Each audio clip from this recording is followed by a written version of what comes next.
thank you all for being here, and we appreciate the opportunity to speak to you today, and we very much appreciate the opportunity to having been selected to make it to this point as a finalist for the Capedeville, future Capedeville selection. There are a couple of things on our agenda today. We want to talk about what we understand. I've been coming here, there is a lot of familiar faces in this room. I've met a lot of you at events in the GYA over the past couple of years. A lot of familiar faces. And I think we have a pretty good handle on what it is you're really looking for the Capedeville boat. So we want to talk about our understanding of what the Capedeville considerations are. We're going to talk a little bit about the Viper 640 itself as a boat and how it meets those considerations. We're going to spend some time talking about how the Viper 640 Class Association is going to work to support the Gulf Yachting Association, the Capedeville process, and events and sailing beyond that. You're going to hear a little bit about my company, Rondar Raceboats, who is the builder of the Viper 640. And then hopefully we're going to have a few minutes left for some question and answer at the end of our time. So today's Viper team I'd like to introduce to you. We have Deb and Craig Willis from Fort Walton Yacht Club. They're past members of our executive committee in the Viper class. We have Tracy and Don Faircloth from Fairhope Yacht Club in Mobile and Mobile Yacht Club. We also have those of you who were here at dinner last night, saw Buttons Padine, who is our Viper class administrator. We have Mr. Paul Young, who is the managing director of Rondar Raceboats and the chief executive officer of Rondar Raceboats USA. I'm Dan Tucker. I'm the vice president of marketing and sales for Rondar. And one of our dealers, Juan Mowry of Mowry Pro Sailing. So to talk about the GYA considerations as we understand them and why the Viper fits them is Buttons Padine. Thanks, Dan. As a marketer by trade, I've learned to not go out and try to sell what I want to sell as much as sell what you'd like to buy.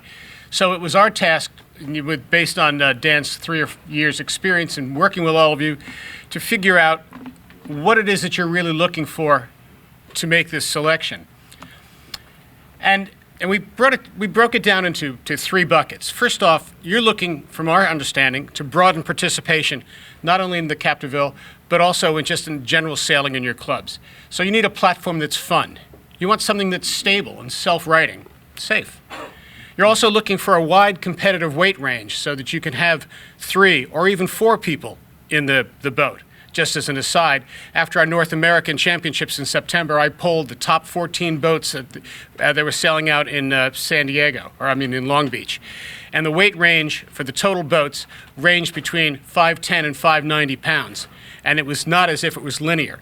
So you have a boat here that you can sail competitively from 500 to 600 pounds. You can have 3 to 4 people sailing it. It's easy to trail, and it's quick to rig. In addition to that, we have a class association that owns the boat. The registered trademark and the plans are owned by the class association, the owners, not the builder.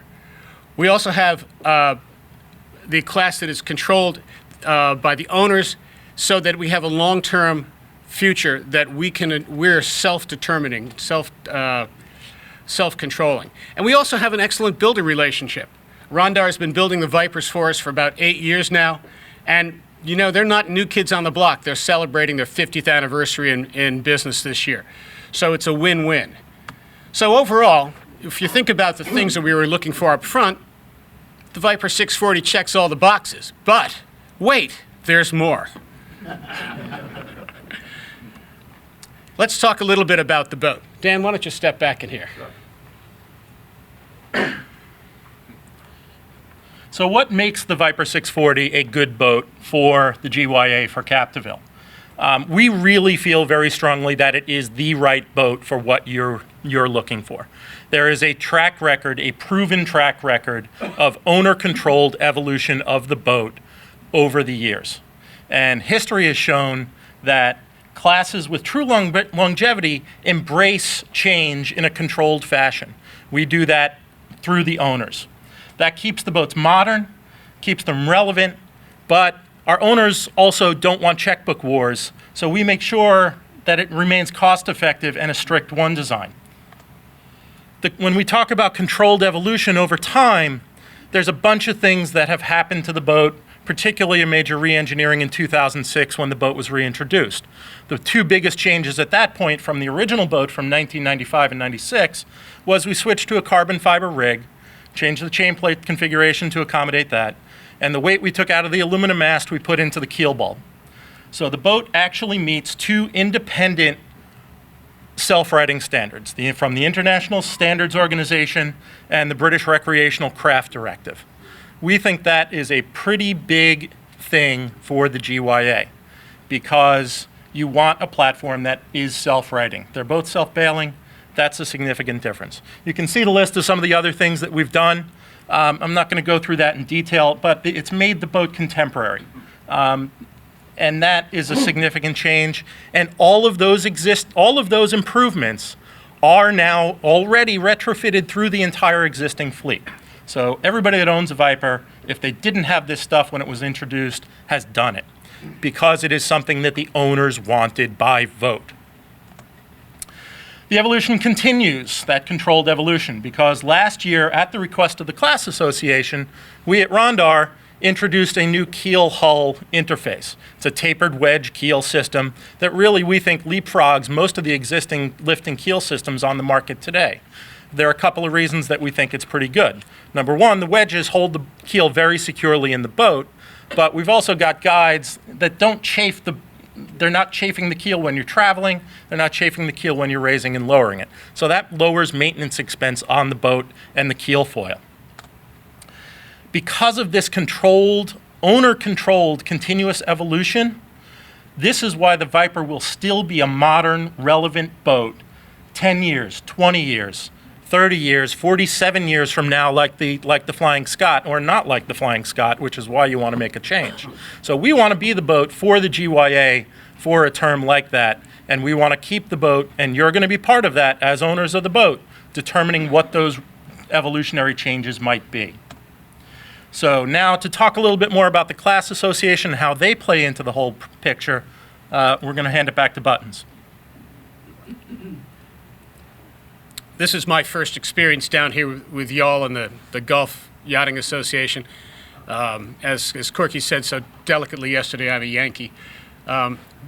But it's interesting to see that, that you do have a culture down here where you're looking to have a sailing platform, high-performance sailing platform that's going to work across your 30-plus clubs. At the same time, you're investing in these platforms, these boats, regardless of which one you choose, and there is a life beyond just Capedeville and just beyond the GYA, in that your members and independent owners will be able to take these boats beyond just your local waters here. And we wanted to share a little bit about what the established 640 Class Association is all about. U.S. Sailing was quoted as once saying it's one of the strongest class organizations in America. As you have here in the GYA, we have passionate volunteerism. We have deep financial resources because we've been around a long time, and we have a wide spectrum of expertise, not only in terms of the Class Association, but also in terms of the sailors. We have world-class sailors. We have people that are just beginning. We have a fellow that's 75 that owns a boat. We have a fellow that's 25 that owns a boat, and a whole bunch of women in between. It's accessible. The Class Association is accessible and accountable to the owners, not to anybody else. And looking to step up the class, what the class is providing its owners and members. The Class Association last year decided that they wanted to move from being a town to a city and bring in some infrastructure. So I was brought in as the class administrator with my specific skill sets, which we'll talk about in a minute, to bring some additional member services to the owners, whether they're clubs or whether they're individuals. And that's a big step forward. It's a strong and growing class. Over 200 boats here in the U.S. In Australia, we've got close to 30, and we've got a growing operation in Europe, in the UK, and in some other countries. And we're having you'll even see Viper sailing at Lake Garda this summer. We are qualified for ISAF international status. The executive committee is trying to figure out if that's a help or hindrance, because there are some issues there, but we are qualified for that. And we have strong governance. We have governors specifically that are tasked with long-term strategic direction and development of the class accountable only to themselves in terms of the thinking and their input. We have an executive committee that is voted in by the membership, which does the day-to-day affairs. We have a technical committee as part of the executive committee, which is owner populated, because they're the ones that are deciding, do we want to make a change, an evolutionary change, or do we want to stick with this or not? It's a true direct democracy. So as you as clubs would have a vote in the ownership, the rules changes, the boat changes, whatever should come down the pike.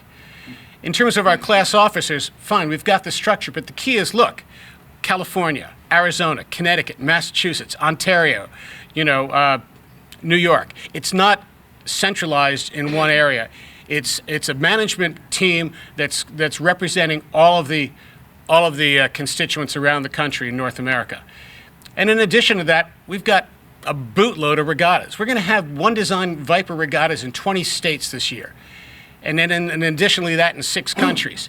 The North Americans, which is our big championship, has been moving around. We're having it.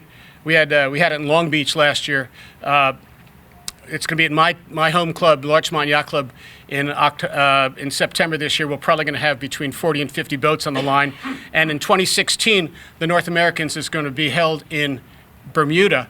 And with the arrangement that we have there, we're actually going to be sailing out of the America's Cup facilities down there. And we may get some AC teams chartering some boats to sail against us, which will be fun. 2017, we're hoping to come down here. We've been speaking to our friends at Fort Walton Yacht Club, and there's a good possibility you'll see a whole bunch of Vipers returning for the North Americans at that point. We talked about deep financial resources. Over the years, we've generated over $300,000 in sponsorship for our regattas and events.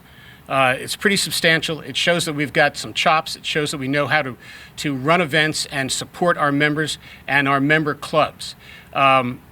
We have a sustained and professionally driven marketing and communications program, both externally and internally. Externally, I'll show you some ads in a minute, but our website has just been retooled with Facebook and Twitter pushing it all out. And part of our website is a very active member forum where we trade information back and forth. This is not a class like some of the Melgis where that's your boat, you go deal with it, this is my boat, I'm going to be here. When we come in after sailing on Larchmont, at Larchmont with our 14 boats there, we pull up a keg of beer and we sit around in the first 2 boats. We're going to tell us what they did that day, how they had their boat set up, how they trimmed their sails, where they had their weight, course management, how they played the start. So it's very cooperative and communal in terms of the whole operation. And that trickles right down to our owners forum. Here's our new website. Viper640.org. Please feel free. It's got lots of information about the boat, about the sailors, about the events, and also history. In addition to that, you'll see our ads in Sailing World magazine promoting our events. And on top of that, we've got great relationships with the key sailing media, most of the digital media, where you'll find our press releases and regatta reports regularly included in there.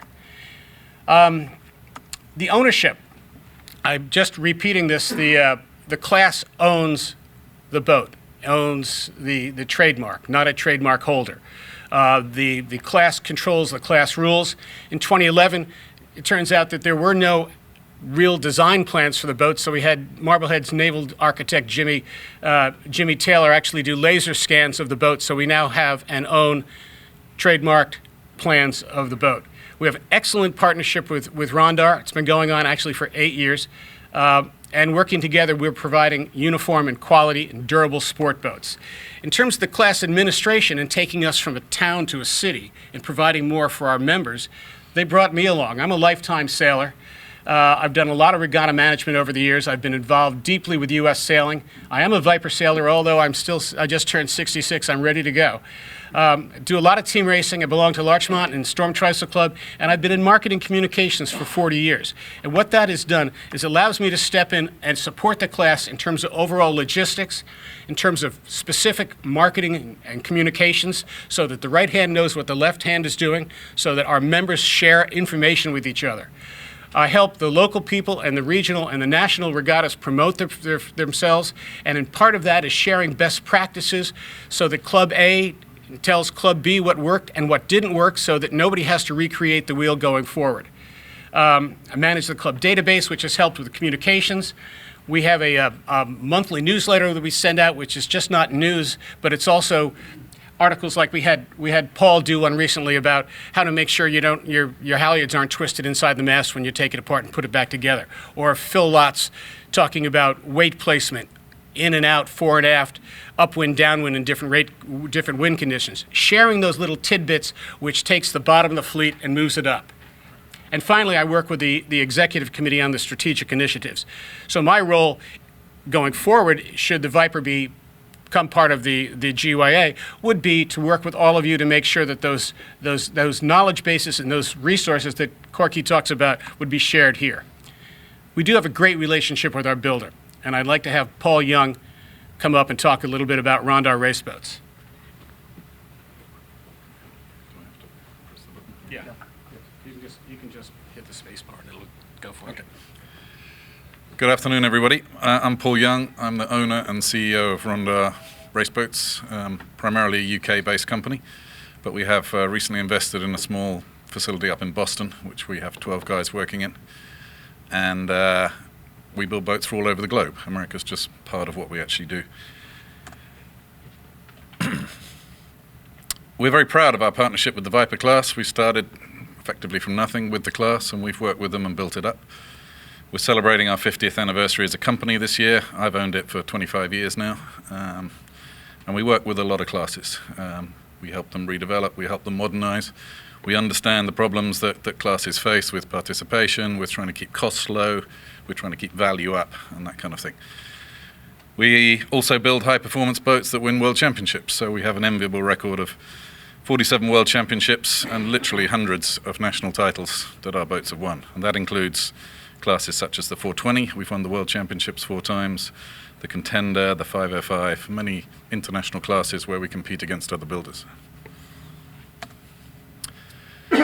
We essentially, it's my company, as I've just said, so I'm Managing Director and CEO. Dan heads up our sales operation over here. We have another guy, an All-American sailor and past, well, I think it might be current, 505 North American champion, Tyler Moore, handles our logistics for boats we bring in to Hampton, where we have a warehouse. I can introduce Juan Mari, who many of you will know from Mari Pro Sailing, who is one of our local dealers.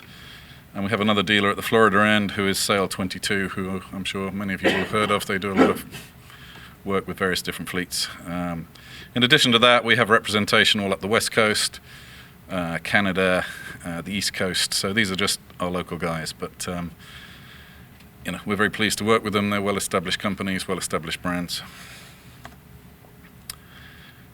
We've worked hard over the years. When we started, we hadn't really appreciated the importance of keeping boats sailing and having the spare parts available and so on. And part of what we've learned in working with the class is that that's a vital part of what we need to do.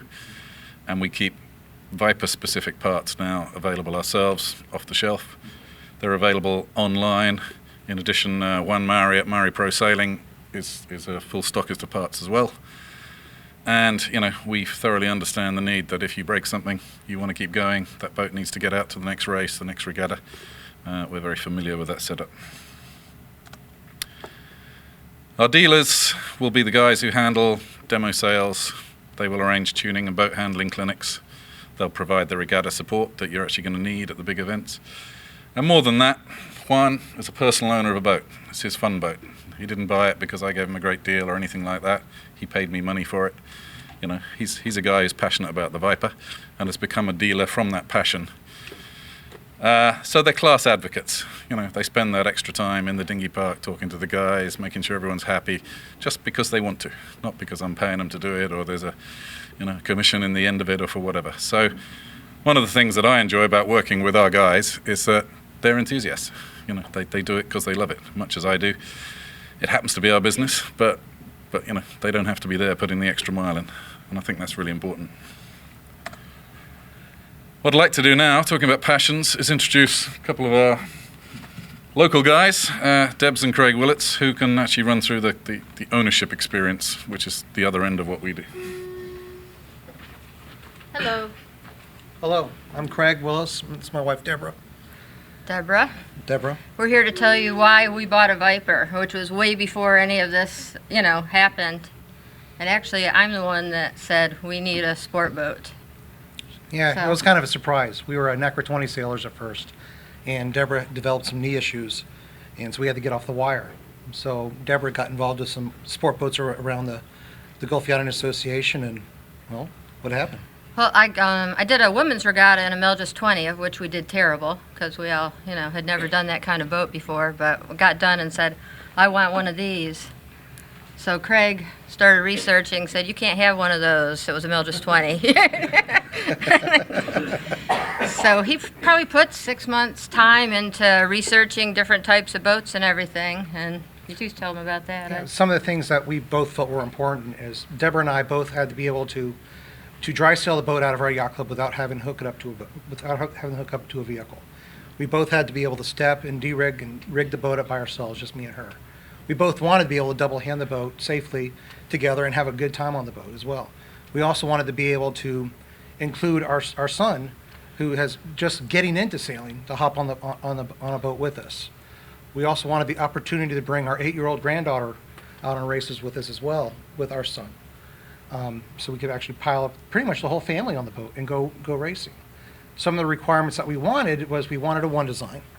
We wanted a fast sport boat. We wanted a boat that we could sail PHRF, because pretty much along the Gulf Coast, that's pretty much what we really do. We do a lot of PHRF racing. And we also wanted a strong class to help get us up to speed, help support us in our decision on owning the boat, and that we could go to national top-level events in. And interestingly And enough, that really was the deciding factor, is because the Viper class, before we had even sailed one, was like, oh, come to this regatta, we'll put you on a boat, see if you like it. But what ended up happening is a boat came for sale before we ever got on one, and I said, write the check. It's like, It was just get funny. it, we'll figure it out later.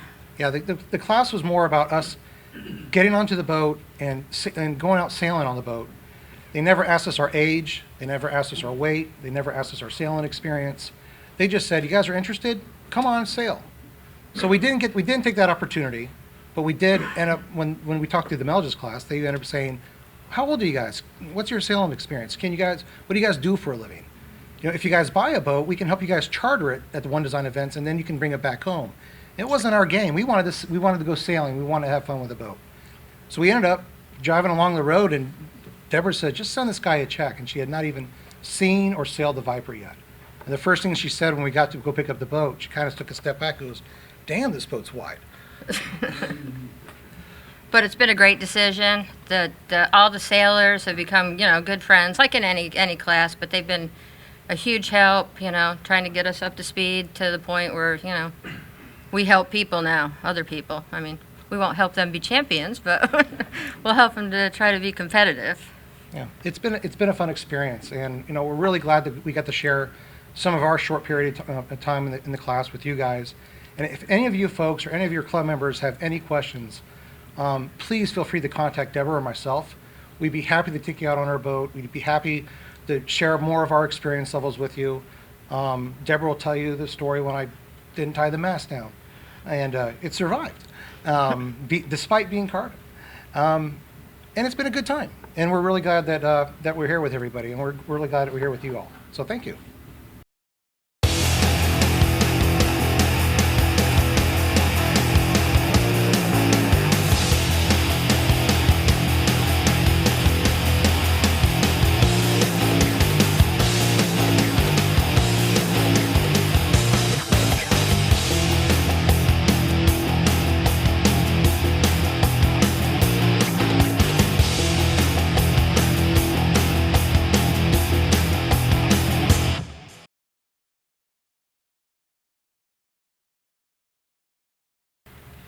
Well, thank you. We believe very strongly that the Viper 640 is an excellent platform for sport boat racing, for top level, for families, for people that want to get into it, for clubs that want to have more participation. And at this point, though, we have a couple of minutes left, and we thought we'd entertain any questions. Yes, Commodore?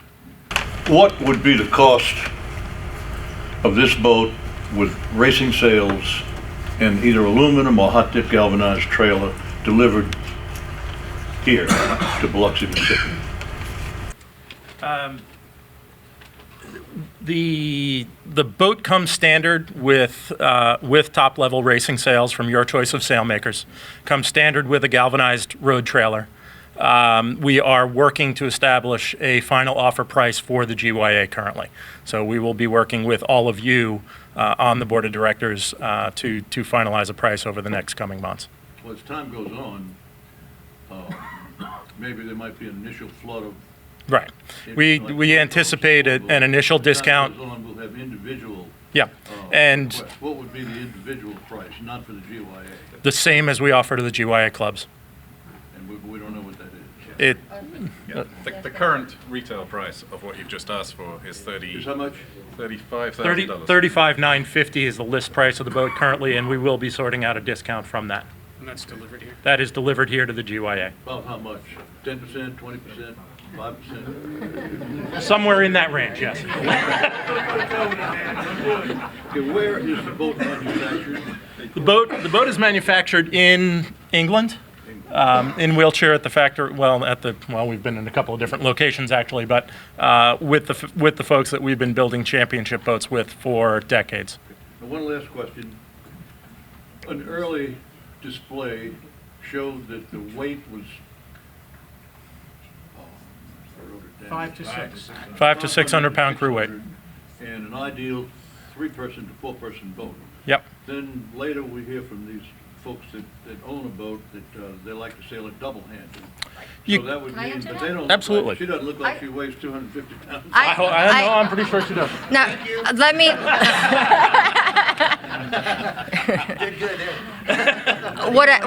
Let me clarify that is we do not race the boat with double-handed. Okay. Right, yeah. 3 to 4. That's a boat we can handle just if we want to go out and play. We don't have to worry about, getting someone else or, right.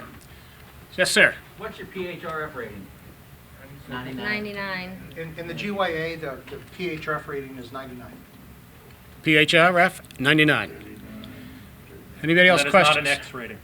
Commodore. Commodore. If I were to buy a used boat, do I need to be real careful about whether it's been upgraded or not? All the boats that are on the market have all been upgraded. So you really shouldn't have an issue there. But we would work and make sure that if you were to get a used boat, either the Rondar fellows or the class association in the area would make sure that it meets the standards that you're looking for. And if you, like any used boat, you may need some new lines, some new blocks, that's new not what I'm sails. talking Yeah, but In it's, terms of the structure of the boat, the entire fleet meets current racing standards. We also understand that some of you guys will be buying used boats, and we intend to be part of our support package to make sure that you get good used boats if that's the market. for those that didn't hear what Paul just saying, is that it is, it would be understood that a number of the boats that would be purchased would be used boats, and that the Rondar support package would include making sure that the pre-owned boats that came into the GYA would be tweaked and up to speed. And as Paul said, Juan's an enthusiast, the owners are enthusiasts. I started out as a Viper owner before I came to the commercial side of the operation. I was class president before I came to work for Rondar. So I have the same passion for the boat as everyone else standing up here. Sir. Question, when an upgrade is made down the road, say this boat was in the GY, it got accepted, we've got a bunch of clubs now that own them, and an upgrade comes along, how is the process of taking that upgrade into a fleet like the GY? How do you see that happen? First off, in our class rules, which were updated as of November 1, there was a new stipulation that talks about it talks about the opportunity for the technical committee to work with owners to test new sails, new configurations, whatever it should be, on a limited basis. The key is that there's nothing wrong with the boat now that would make you say, I don't want to sail this boat anymore. So, and the other side of it is that the class association does not want to turn this into an arms race. All right? So for there to be a change, it has to be really major in terms of a benefit to the owner, okay, and a benefit to performance, which there aren't a lot on the tech on the whiteboard at this point. And B, it would only be done if the owner association thought that it would work, and it would not be. And typically, those changes Expensive. have been phased in over time in the past. The mass change was phased in over a couple of years. Sir, What's the draft of the boat? the draft of the boat, 4.6. 4.6. How many have you built? 250. Nearly 250. 250? Can I get one in red gel coat hull color? Absolutely. I tell you, my favorite one. With a cheater bottom? My favorite is there was a picture real quickly of one of the boats from Arizona, which is sort of like a robin's egg, teal blue, which is my favorite color. Any other questions? Yes, ma'am.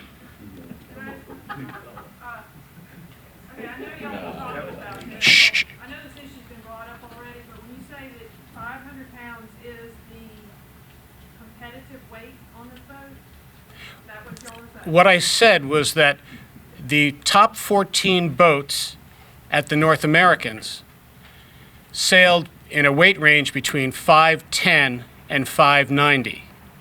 My entire nose team, which is our women's Capedeville team, is my size or smaller. There's no way we could put 3 people. We could barely put a whole team. I could put the whole team on, basically. Can I interject in this one?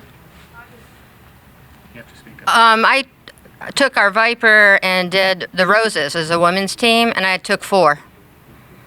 We had 4 women, and that got us up to. And then at that time of year, there's not any wind anyway, it seems like. But regardless of that. Is there any other, Pardon me? is there any changes to the boat that y'all Tuning. made to get that weight down? Well, you can depower the boat by changing the rig tensions, and then all your other Cunningham, your outhaul, blah blah blah. Rig on the sunfish, and I can't point. So, I mean, No. The Viper. by depowering, am I changing the performance of the boat? Yeah, if you were sailing underweight, light, which Craig and I are actually underweight if we double hand, you can tighten the rig up. We'll depower the boat without changing performance.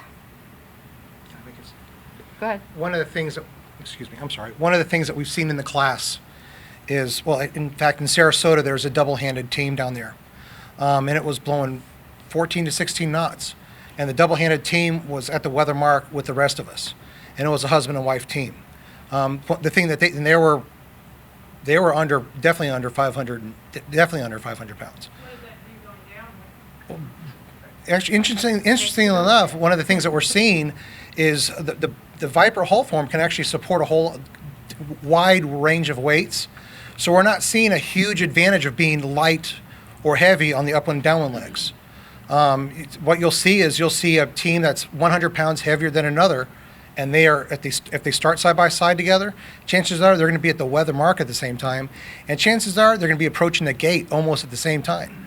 So the boat carries a huge range of weights, and we're seeing it that nobody goes out there and say, you're 20 pounds heavier than us, you're 20 pounds lighter than us, you're going to beat us.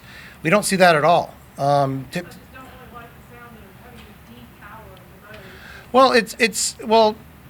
It's more or less making the rig tighter. It's making your sails flatter, but your boat speeds are the same. Commodore, yes. I have an unfair question for Donnie Brennan. Is he in here? He's gonna have an opportunity, you can have an opportunity, Donnie and them are gonna put their This is presentation relates to on. this class. How much will it cost for us to send a new boat to you to do what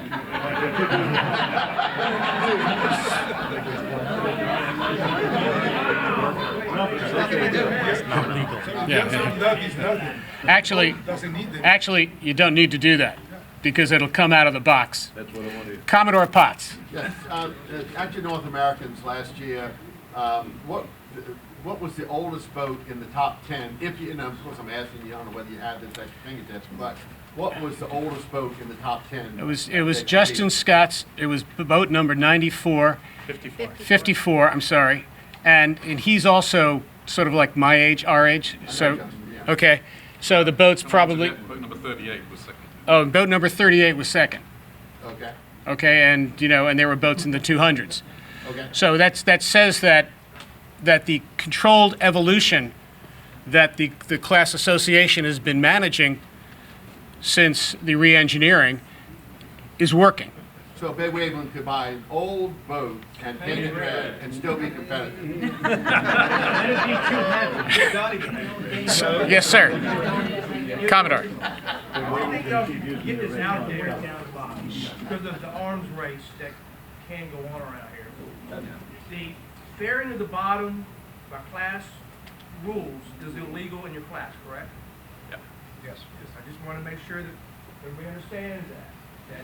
In this class, it's illegal to fare the bottom of your boat. And I took a long time looking at the 3 boats yesterday by myself underneath the boats out yesterday afternoon.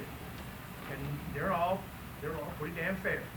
So, Came out of the plugs. Real good. So we're trying to keep from the arms race around here. Yes, sir. From order to delivery, how long? From order to delivery, how long? A typical turnaround time is somewhere between 8 and 12 weeks if we're in a busy phase. But having said that, obviously, if we were to be lucky enough to be selected, we are going to prioritize the GYA in order to make things happen. Is there a class limit on purchase of new sales? Is there a class limit on purchasing of new sales? Yes, you have 1 suit per year, but if you are the club that's purchasing the sail, and Corky decides he wants to charter the boat and go to a regatta, the class will allow Corky to buy his own suit of sails to take to the regatta with him. But again, minimizing the sail purchase is designed to keep that arms race down. That's the same thing that the Flying Scot has now, just listening to that. So, Buttons, I think we're on your time. On just time. Anything? Perfect. We invite you all after our friends have their presentation. The 2 boats are down there. Please come and look at all of them. This is a great lot of fun. You've been delightful. I've enjoyed meeting so many of you. Thank you for your time and consideration. Good job. Thank you all.